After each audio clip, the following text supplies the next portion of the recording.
How are you? Good. Tell me a little bit about yourself. Who are you? First of all, I'm a civilian. I was born and raised in Calgary. I came to Israel when I was 18. I did the army. I was in the paratroopers, and then I stayed in Israel. Fell in love with the country. Worked in high tech. Went to the U.S. a couple years ago. Did my MBA. Moved to New York. Launched a startup, and then October 7th happened. And where were you on October 7th? I was in New York. I was actually, for us, it was October 6th. So I was walking back from a Shabbat dinner. We had an amazing week. There was this huge Shabbat Sukkot event, almost 2,000 people. And I'm walking into my apartment and I start getting these text messages. And it's okay, Hamas breached into Israel. They went past the border. It's it happens. What was your relationship to the army at the time? October 6th. Not October 7th, October 6th. Yeah. So since I was released in 2012, I've been doing reserve duty every year, sometimes once, twice, 3 times a year, with the same unit, with the same people. My unit is 551, made up of Tzanchanim, Maglan, Udevan. It's more of a commando unit. And even when I was living not in Israel, I would still come back and do reserve duty. So October 7th is happening, it's unfolding. You get contacted by your unit and you made your way here. I bought a ticket before my unit called me. I felt something going on. Texted my dad. I'm like, look, I'm coming to Israel. He's like, wait a second, relax. We don't know what this is. I said, Mom, Dad, I'm coming to Israel. And I bought the ticket. A couple hours later, my unit was called to base. Okay, and you, at the time, you had your startup, or you still have your startup. You packed that all up. Your startup's on pause. Business brothers.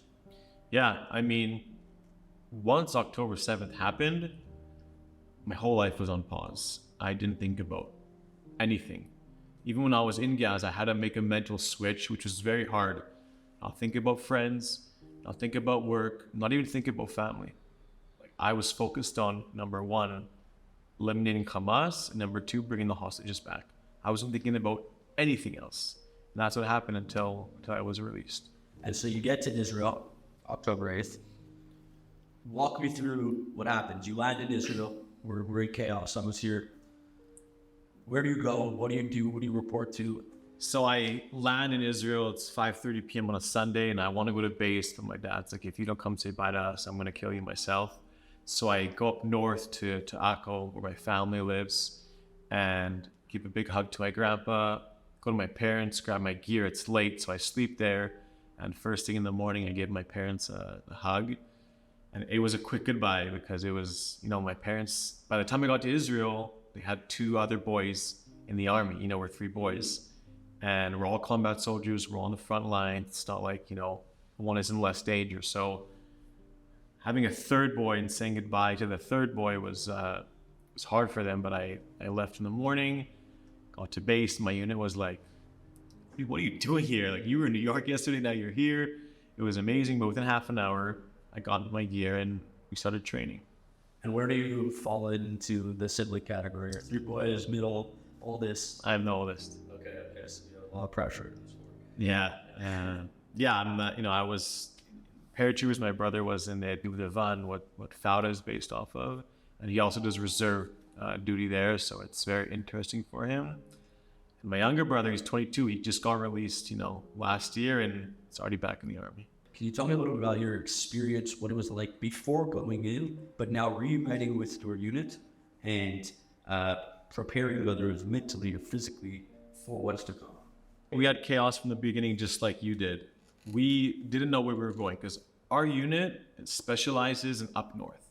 And we knew that a lot of stuff was going on down south in Gaza, but up north was unexpected. You would, on October 8th, there was an attack from up north. So we were sure we were going up north, but then the West Bank came into place. It was always, as we say in Hebrew, balagan. We didn't know what was going on. So we started training for everything, for up north, for down south, for the West Bank. We trained on base, off base. We found an empty school in Israel here that we trained because it looked like something that we could face in Gaza. And it was weird, opening and clearing classrooms of, 3rd and 4th grade. We trained inside, outside, at night, in the morning. We were just ready for every single thing. And every day we were told something else. You guys are going up north. You're going down south. One day I remember we were in the middle of a drill at that school. They stopped the drill. They told everyone to get on the bus and get their gear because helicopters are waiting for you to go up north. And we're like, okay, like it's happened. Let's go. We got to base and it was canceled. And then the next day you guys are going to Gaza and then up north again. And like mentally, it was a lot of up and down because you're ready to go. You call your parents, you tell them goodbye, and then you say it's canceled. And you do it again and again. I just stopped calling my parents because I didn't know it was real. And then we trained for 3 weeks total. We were one of the first reserve duty units to fully go into Gaza. And I feel like I did a PhD in Hamas studies. Like we studied every single thing about it, everything. When was the moment that it became real for you? I got 2 slaps in the face. The first one was when my middle brother went to base before this all started, when he was called up and said that this is serious. I was back in New York. And the second slap was when we crossed into Gaza by foot. It was, I don't really know how to describe it. It was weird and it was scary and it was, it was powerful and it was like this is happening. I've been doing reserve duty for over 10 years. I've been in the army. I've been on the border of Gaza and Syria and Lebanon. I've been in the West Bank. I've arrested terrorists. I've done a lot of things, but physically going into the unknown, not knowing how long you're going to be there for, that's when it became real for me. And it was like, from that second, that's when I made that mental switch of, I love my family, but I'm not thinking about them. My business at that point was the most important thing in my life. I put every ounce of energy in the past year and a half into it. I'm not thinking about it. My friends, I love them. I'm focusing on 2 things right now. And I feel like that really sharpened my focus when I was inside Gaza. What was your mission? What is your unit's mission or IDF's mission? The overall mission was to eliminate Hamas and bring back the hostages. Those were the 2 main things that we were focused on. Every day we had, smaller missions to go and clear this house, find weapons here, and do what we had to do. But overall, those were the 2 things that were the most important. And not every unit is doing both missions. We were focused on eliminating Hamas more than bringing back the hostages because that just isn't our field of specialty. But everything that we did helped both missions. Can you talk a little bit about, you're inside Gaza, what is your day-to-day? Like most people will never be in a war zone, never be in hell like Gaza. Give me as much as you can on what it was like day-to-day, especially in that beginning part where you're walking into the unknown. There was no day-to-day. Every day was something different. One day we got an alert that there's a group of 12 terrorists who are coming specifically to our house to kill us. The next day we got an alert that there was a drone that's going to drop a grenade at 8:30 p.m. The next day a suicide bomber. Every single day was different and we had to adapt to the situation. But to kind of give you a timeline, I don't know when to start because there's no start of the day, but let's say you're guarding at 3 a.m. You kind of go back to bed for an hour and then you wake up at 5 a.m. At 5 a.m., everyone's awake because we know that Hamas likes to attack when the sun is rising and kind of know at the end of the day, at sundown. So at 5 a.m., everyone's awake. We have a patrol going out. Everyone's double posted on guard duty. And then at around 7, when that patrol has come back, half of the people are guarding, half of the people are eating breakfast, and you're switching. Some people like to do what we call a shower, a Gaza shower. So you take a baby wipe with some, Purell, some alcohol gel, and just rub each other's backs just to, breathe a bit. And then we do a 9 a.m. another round of guarding, and then 11 a.m. a mission, and then 12, we would clean our guns, and then there'd be alerts all the time, so it was unexpected. And then sundown would come, and we knew that Hamas was going to attack then, so we'd prepare ourselves, and another patrol, and then it was nonstop all day. And for the beginning, we'd be doing an hour of guard duty and 45 minutes of sleep, and an hour or 2 hours of guard duties, and we were kind of like robots at that time, just doing our mission, and every day was different. the houses we went into were marked as houses that were dangerous. They either had weapons inside them, intelligence, they were either the house of a terrorist. We wouldn't just go to any house we wanted to. We wanted specific houses that could be beneficial to us and to the IDF.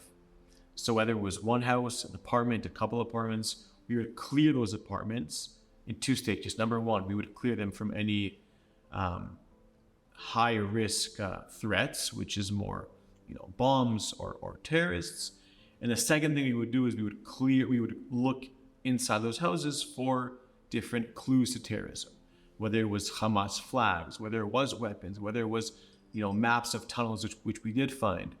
And then we would just stay, once those houses were clear and safe, we would stay there. We would guard from the house, we would guard outside. I won't get too into it, but we would guard from places that gave us a bit of an advantage over, the terrorists. From where were they coming from? Where were they going to sneak up on us? And we wouldn't stay there for the entire time. You would move pretty often. And you talk about, clearing apartments. Where are the civilians at this time? In northern Gaza, there were barely any civilians. At the beginning of the war, the IDF gave them a lot of time, almost 3 weeks, to go down south for their safety. We, as IDF soldiers, we're not focused on civilians. We're actually focused on saving civilian life, whether it's Jewish or Palestinian, and focused only on terrorism. And those Palestinian civilians, they were told that northern Gaza is now a battleground and you have to move. So we had a few interactions with civilians, but most people we faced were terrorists. And did you have any moments in the early stages where you felt you were coming close to, let's say, discovering a tunnel that would lead to hostages, or, going into a clearing apartment that you felt like this was it? And if so, did it come to fruition where you were able to find hostages? The tunnel network is crazy. It's very big. And the first thing that we do when we see a tunnel is we all go inside, because it's either, surrounded with explosives or there's a terrorist waiting inside. Our unit personally wouldn't go into the tunnels. You have a lot of special forces, special units that do that. At the beginning, we found tunnels. We found signs of terrorism. We found a lot of intelligence. We found clues that would lead us to intelligence that helped the IDF. So we found stuff in the beginning right away. Posted yesterday, I'm going to read the caption. When we weren't physically fighting, I spent a lot of time reflecting. I thought about the missions we did, the things we found, and what they meant. And before every mission, I tried to look for signs of peace or something that would hint to a better future. But every single time, with no exception, the things I found pointed towards the dream to wipe Israel off the map. I believe that the only path to peace is to replace the current leadership with one that loves their children more than they hate us, which is, I think, a truth that most Jews experience long before October 7th and exacerbated by October 7th. But the beginning part of this is you spent a lot of time reflecting and you did a lot of missions. Well, can you tell me an experience, a day, a mission that you had that has marked you, that you will not forget? And that was, I understand why we're doing this now, not from the point of October 7th massacre, but I'm in Gaza, I understand why this is real. Friday seemed to be the day of attack for Hamas. It seemed to be their favorite day. Would do it, close to Shabbat. And at the beginning of the war, we're 551. We're a big unit. Our forces were spread out, and we were sitting down in one of the houses. It was, our break time, and some of us were actually playing cards, and it was like a happy moment. It was like, even in all this, this nightmare, there's a couple smiles going around. And all of a sudden on the radio, we hear everyone get to the mosque. We have an adhan.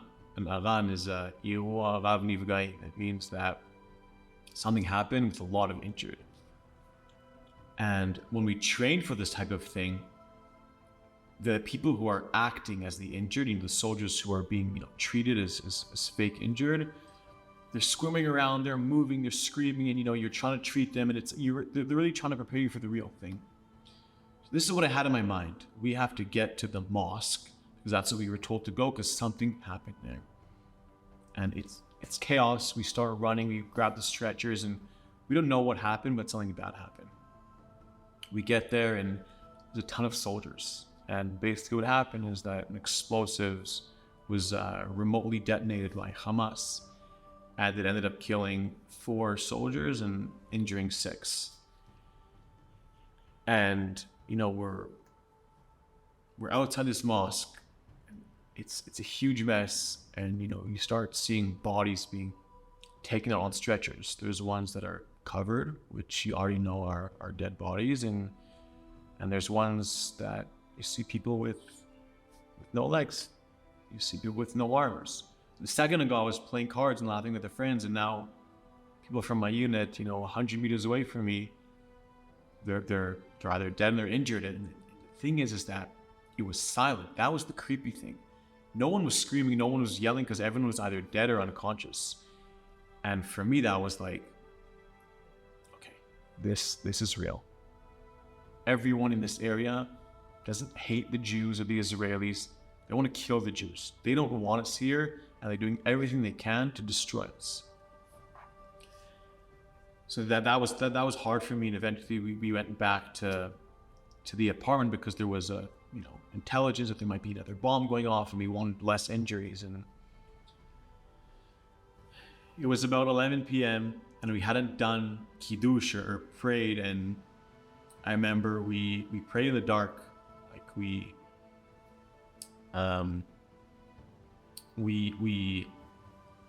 prayed Shabbat dinner in the dark, and it was important for me to do kiddush, and I've never done kiddush in the dark, pitch black and silence. And I told everyone before the kiddush that what happened today is a big blow. It's a very sad day, and we lost soldiers that didn't need to go. But with that said, we didn't lose them for nothing, and their death is supposed to give us strength. I felt so much power when I was giving them this speech, and even though it was pitch black, I could feel everyone. I did kiddush, and we ate in silence. We ate in pitch black, and we felt each other, and you would hear, like sniffles going around. And for me, that's when I realized that we are fighting I don't even know what to call them. They're the barbaric savages who their number one goal is to kill us.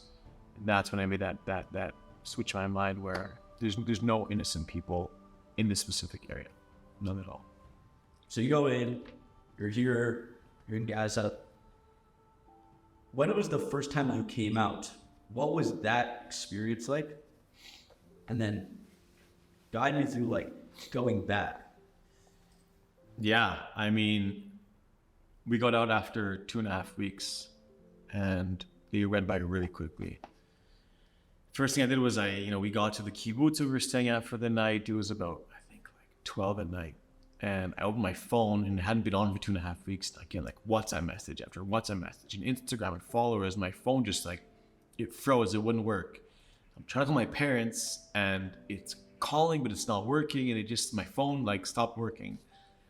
So I grabbed, one of the logistics officers' phones and just called my parents, and it still wouldn't go through. So I just called my brother, and my brother, who he's in the fight. He's seen terrorists. He deals with this every day. He's so mentally strong. He just had a kid. He just broke down, and for 5 minutes he was crying, and I felt guilty, and then I FaceTimed my parents and the family chat. Everyone's crying. I felt so bad. I'm like, I was okay. I smiled sometimes in Gaza. I didn't suffer. It was hard. Yeah, mentally, physically, it was hard, but I'm okay. And they just it was hard for me to stay online. I told them I had to go. And then the next day they were able to come visit us in Ashkelon, where we were staying. I just felt guilty every single time. That time and the rest of the times I got out for 24, 48 hours, I felt guilty because You know that there was a study done that 1 million parents in Israel don't sleep at night because of the war. And my parents and my siblings are part of that. And I just I felt bad for putting them through this. I told them I'm going to go into Gaza 10 more times if I have to, but I really felt not that we didn't have love before, but I really felt it was much stronger. And every person I spoke to, every person I was with, the hug, it was just so much more powerful. And I really started to appreciate the small things in life that we take for granted every day. What did you do for food? You have to stay nourished. Yeah. To operate, right? But what was your nutritional plan? Yeah, so the army has the regular, ready-to-eat meals, markav as we call them. It comes with tuna and beans and corn and pineapple, and it's something that the army's been using for years. But as reservists, we're not everyday soldiers. We brought some extra things, like tahini. We brought ketchup and sriracha, things to really improve our meals. We found a lot of things. The sad things or the expected things, the weapons, the grenades, the RPGs, the maps, with the terror tunnels. It's sad. People's houses. Yeah.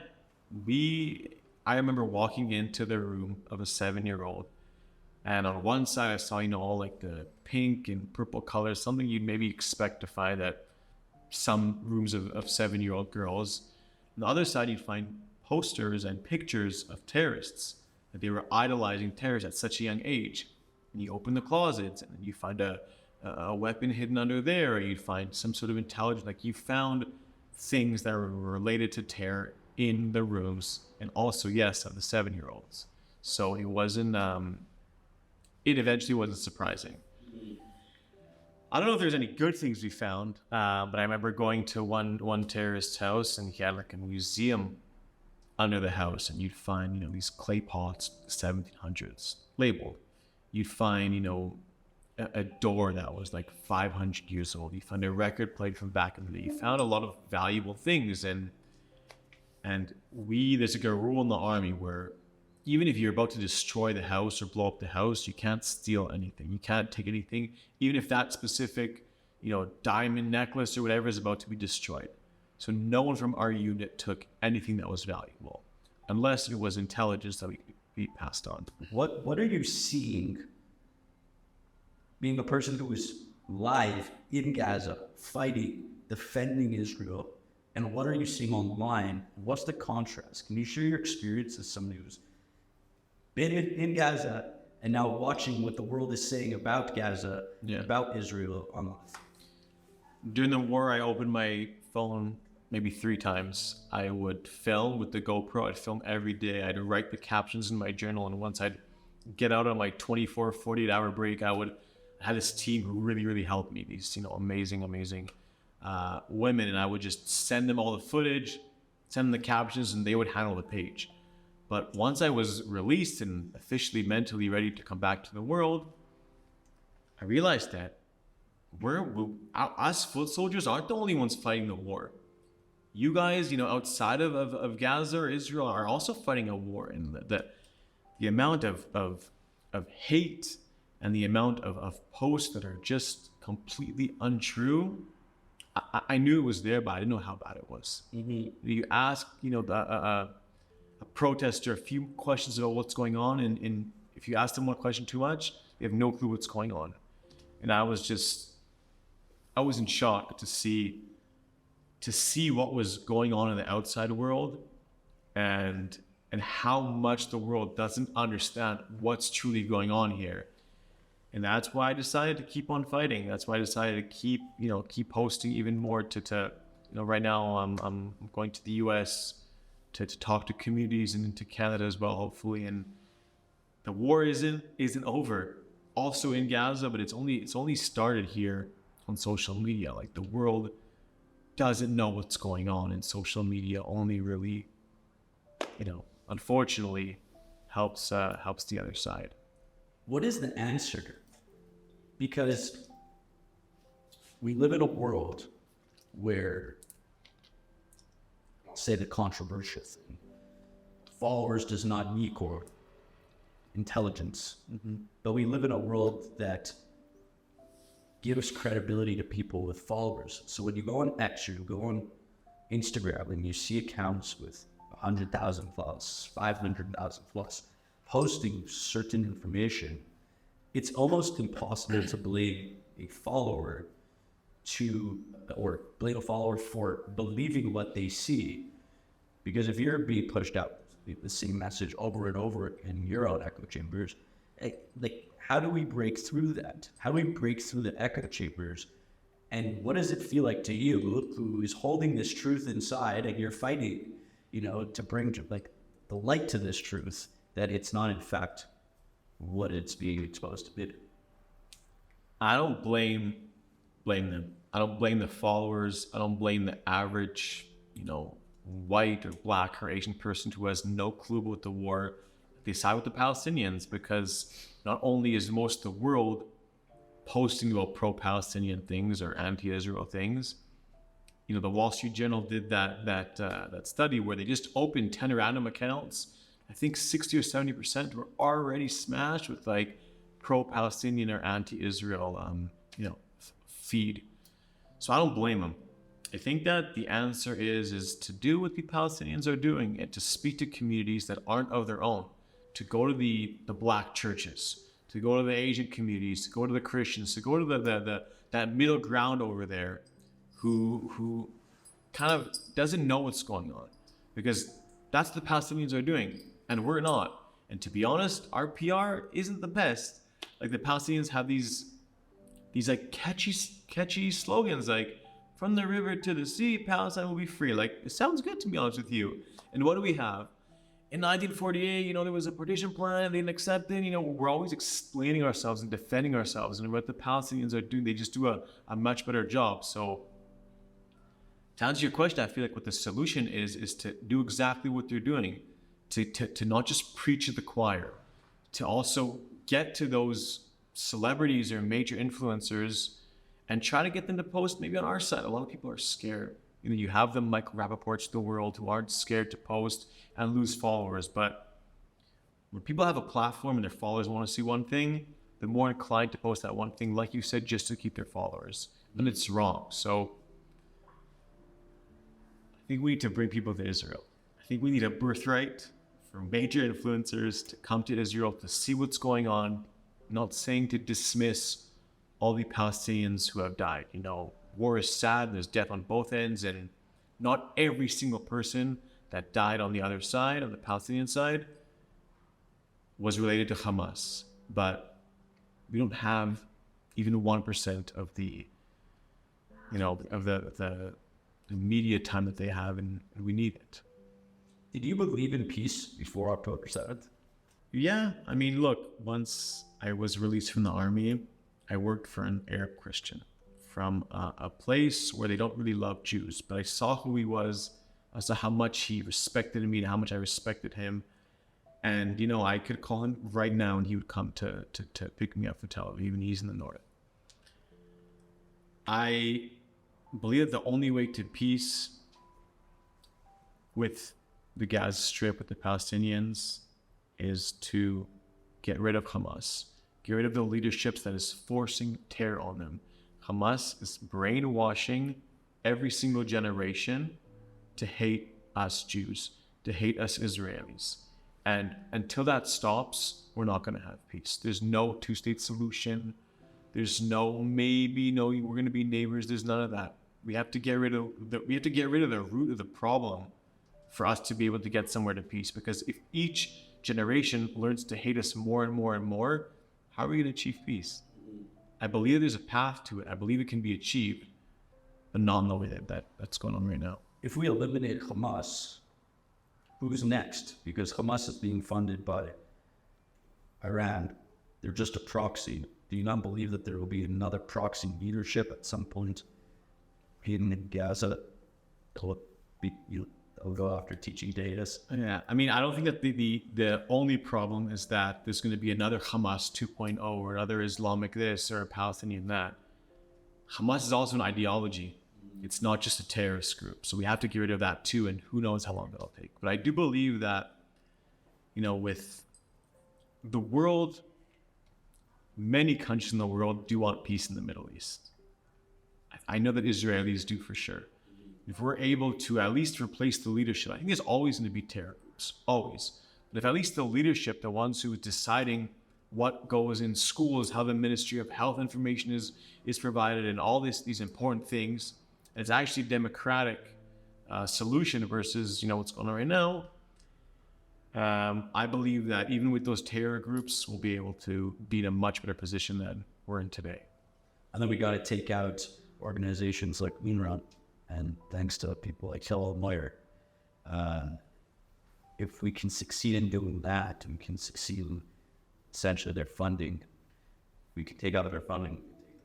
Yeah, even when we were in Gaza, like the whole world thinks that all this humanitarian aid and all this, UNRWA donations go directly to the people, and they're not. And this isn't me saying it. This is the own people saying it. I remember going into one of the terrorist houses, and you had a huge storage full of all this food. It was like enough food for maybe 500 people. There's no way 1 or 2 or 10 families could eat this amount of food. And I saw with my own eyes that Hamas takes all of this aid and takes it themselves. And it says, flour provided by the UNRWA for the Palestinian people, for the Palestinian brothers. And it just didn't get to them. It didn't get to them. And that's the issue. You find a UNRWA jacket, and then beside it you find a weapon or a radio, a grenade, or a map. And you don't have to be a genius to do 1 + 1. October 7th changed everything for me. Until October 7th, my startup was my life. I was working on it every single day for the past year and a half. But after being in Gaza and after coming out, after understanding how bad it is, I knew it was bad, but like how bad things are around the world, I decided to just putting my life on pause and going and continuing fighting. And right now I'm dying to go back to Gaza and to join other units who will take me. But a lot of reservists have been released or we're going to peace deal. I don't feel comfortable sitting here right now. And it's not you, and it's not Gil, and it's not the university. But being here, when I know that I have friends who are still fighting at war, and there's still hostages being tortured and being raped, and who will probably be killed if they're not brought back, I don't feel comfortable continuing with my life the way I was before. And that's why I've made the decision to go to New York, to go to the US, to go to Canada, and keep telling my story until I'm either back in Gaza fighting the war, or until the war is over, or until, we have more people on our side. This has totally changed my life. I didn't think that after an MBA and after living a year in New York, I'm going to be, going around the world and talking to communities, everything from, smaller synagogues to, hopefully big non-Jewish communities. But I have to keep on fighting, and I can't go back to normal life. A lot of people focus on the past and what's going on and all the. I can talk about the wars that every single war, 15 wars, we didn't start them. They were started by others, okay? The reason that we have checkpoints in the West Bank is the same reason you have checkpoints at the airport, because you don't want terrorists to come in. You go back to the partition plan where we wanted to split the land basically 50-50, and the other side didn't want. There's like so many angles depending on who you're speaking to, whether they're a historian or whether they believe in the Bible. I try to focus on right now, okay? So stuff happened in the past. It's sad for both sides. Today, we in Israel, we're not leaving. You want to live with us? Great. Let's talk and see how we can move forward, because just like we're not going back to Poland and kicking everyone out of where we used to live, no one's going to kick us out. Before the war on October 6th, we had 15,000 air workers coming in. Instead of coming in and working and living a normal life, they were collecting information and passing it back to the Hamas, which led to the attack. So Israel isn't going anywhere. You want to come live with us in peace? Let's figure out a way. Don't start bringing up things that we did in the past, because I can promise you I can quadruple the number of things you say by showing you how many times we were attacked. 100%. We've created such normalcy in such unnormal conditions. It's not normal to have a rocket, on your farm. It's far from normal. It's crazy what normal is for some people. And you just reminded me of something. Well, last night there was a siren. I'm not sure if you heard it, but every siren that I experienced was either on base or, I was in Gaza, so I didn't hear the sirens. I saw the rockets being shot. And yesterday I was babysitting my nephew. He's 5 months old, and the siren went off, and I didn't know what to do because I've been in sirens before, a couple years back, but I was a bit in shock, and I took this little kid, and for him it's normal because he can't speak. He lived throughout this war, and he went to the bomb shelter, time after time again. But for me, it was super weird. It's this is normal for this kid that in the middle of the night, or when he's sleeping, or when he's eating, or when he's whatever he's playing, he's picked up and around to the bomb shelter. And I calmed myself for a second. I ended up taking a selfie, a mirror picture, but it was just to remind me that this normal shouldn't be normal. And all the stories of what you said, what I said, of people in Sderot, this morning my friend that I'm staying at, he told me since the war started I have a pair of shorts with a key in it because my door locks automatically, so I just run out, grab my shorts, and I go to the Ahmad. It's that's not normal. But it is. Did you ever have a life or death moment where you found yourself in a situation, firefight, or whatever it may be, and you said to yourself, this might be it? I said she might have a few times, definitely. I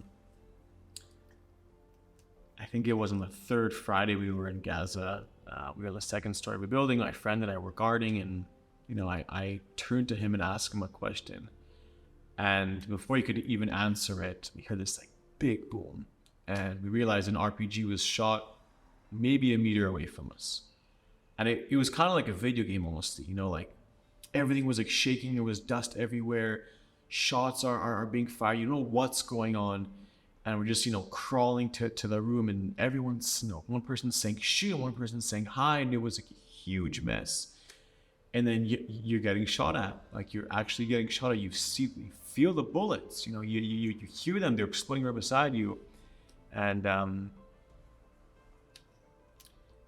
the difference between active duty soldiers and reservists is that reservists, they've lived longer, so they have much more to come back to. And when you're in active duty, you're a soldier. You're more like a robot. I'm gonna go and But as a reservist, you think twice. And while I knew we were getting shot at by terrorists, who knows how close they were, we thought, okay, let's think for a second before we go out, and let's collect everyone, and then we'll return fire or do whatever we have to do. So we thought before, and I think that's one of the things that saved my life in that situation. If anyone thought this wasn't real, it's real. And you go outside and you see where the RPG hit. And luckily, it was the concrete part of the building. It was in between the non-concrete parts, and I feel like it was from God, honestly. But it was a scary moment, and had a few more times when you're being shot at. It's not a paintball gun. It's not a a BB gun. You're being shot at, and all of a sudden the heavy backpack that you're running with, that slowing you down, all of a sudden it feels weightless, and you can run and yeah, I'm not gonna scare my mom anymore because she'll probably watch this video. But yeah, you watch these movies, it's like American Sniper, Lone Survivor, and you got the soldier comes back from the Middle East off tour for a little bit, and reclaim these kind of moments, or are these the moods that are re-put in your head? I mean, on the day-to-day, no. I think that mentally, this Hasbara stuff, this Instagram stuff that I'm doing has strengthened me a lot. There are other soldiers in my unit and other units which may think differently and do think differently, but I think I deal with this all day. So when I'm looking through the pictures, I'm looking at what to upload. When I'm talking, when I'm interviewing, when I'm just out there, There's a lot of things that do remind me of stories in Gaza, of things that happen, you know, whether it's even unintentional things. You know, I was with a friend who, on her phone case, she had something that it like shocked me because it reminded me of something I saw in Gaza. And I was like, you know, it was weird. But I'm not, I'm thankfully, like, mentally, I feel like I'm strong. And I wrote a journal in Gaza that I made sure to write every day, and I haven't had the strength to open it yet because I think that, you know, those stories will come up, but when I'm ready, I'm going to do it, and maybe I'll publish it. Hopefully you publish it. Well, listen, man, like, thank you. That's all I can say, thank you. I'll tell you that word has changed for me, thank you. I was going to the south. I was there last week, and a soldier said to me, thank you so much. And I'm thinking, look, no, man, thank you. And it was like, I'm sure you've heard of Daniel Weiss. Both of his parents were unfortunately murdered. I went to the Shiva, and we're talking for a quick second, and the guy's thanking me, wishing me a long life, and I'm like, there's something wrong with this situation. And like, that's just the epitome of Israel and Jewish people. It's unbelievable. So thank you, really, really, a lot.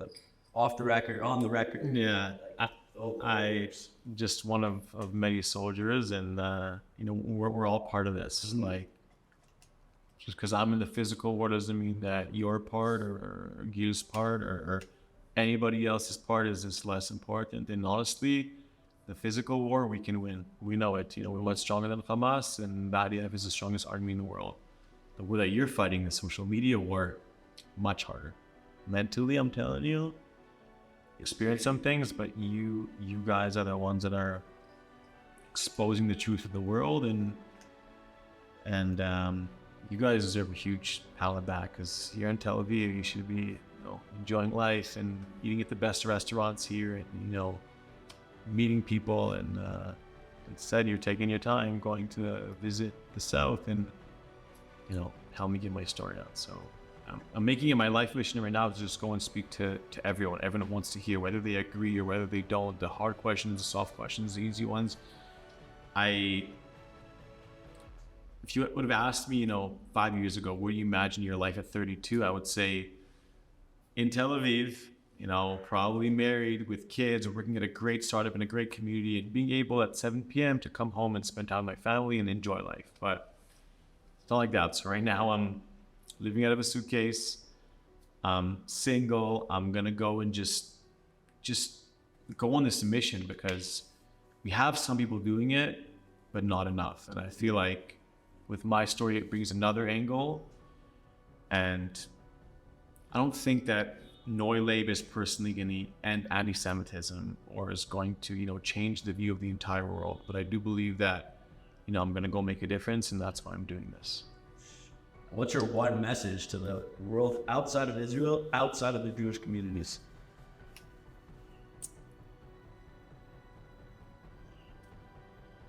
We don't want to be here. We didn't start this war. We don't like this war. I'm a civilian. My friends are civilians. We want to go back to our normal lives. We want to enjoy. We don't want to have to worry if, you know, how close is a bomb shelter? You know, on Google Maps, I looked, and there was like restaurants, bars, and bomb shelters. And it's like crazy to think about that. We want to go back to our normal lives. And we, the Jewish people in the state of Israel, want peace. Say that again for the people in the back that didn't hear. We want peace. But we need someone on the other side of the table to want peace as well. And that's the core issue, is that we're dealing with an organization, if you want to call it, that doesn't want peace. They want to wipe us off the map. If they want that, and they're going to try and do that, we're going to defend ourselves. And that's why we are who we are. And It's good.